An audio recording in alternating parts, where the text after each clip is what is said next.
అందరికీ నమస్కారం అండి. వెల్కమ్ టు ఎర్రప్రగడ వంటలు. అందరూ ఎలా ఉన్నారు? ఇవి దసరా స్పెషల్ వీడియోస్ అండి. 5వ రోజు మహాచండీ అమ్మని పూజిస్తారండి. అందరూ దుర్గా లేదా పార్వతి అవతారం అని అంటారు.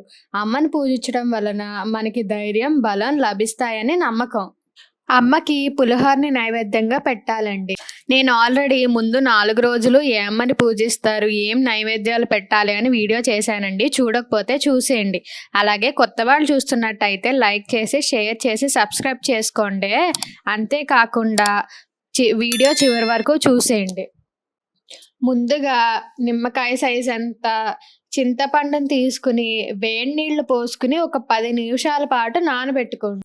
ఆ తర్వాత ఒక కుక్కర్ తీసుకుని ఒక కప్పు బియ్యం వేసుకుని శుభ్రంగా కడుక్కొని 1.5 గ్లాసు నీళ్ళు వేసుకుని కుక్కర్ పెట్టుకోండి.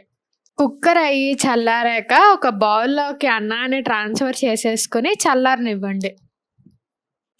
అన్నం చల్లారేలోపు పోపేసుకోవాలండి. పోపు పెట్టుకోవాలంటే ప్యాన్ పెట్టుకోవాలి కదా! ప్యాన్ పెట్టుకొని ముందుగా 3 చెంచాలు నూనె నూనె వేడెక్కాక ఒక టీ స్పూన్ ఆవాలు వేసుకోండి.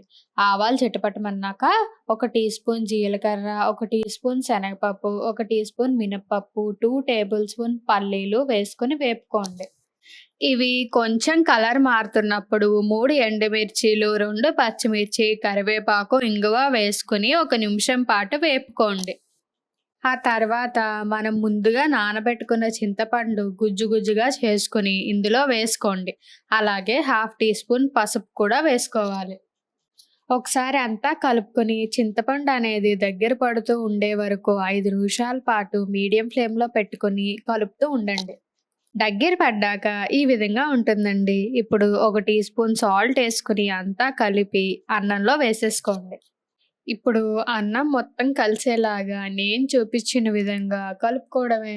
అంతే అండి, ప్రసాదం పులిహోర రెడీ.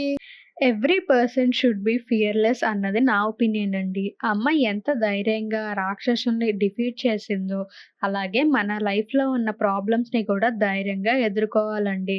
అమ్మ ఆశీస్సులు అందరికీ ఉండాలని కోరుకుంటున్నాను. ఈ వీడియో కానీ మీకు నచ్చినట్లయితే లైక్ చేసి, షేర్ చేసి, సబ్స్క్రైబ్ చేసుకోండి. అలాగే బెల్ క్లిక్ చేయమంటుంది మీ ఎర్రప్రగడ.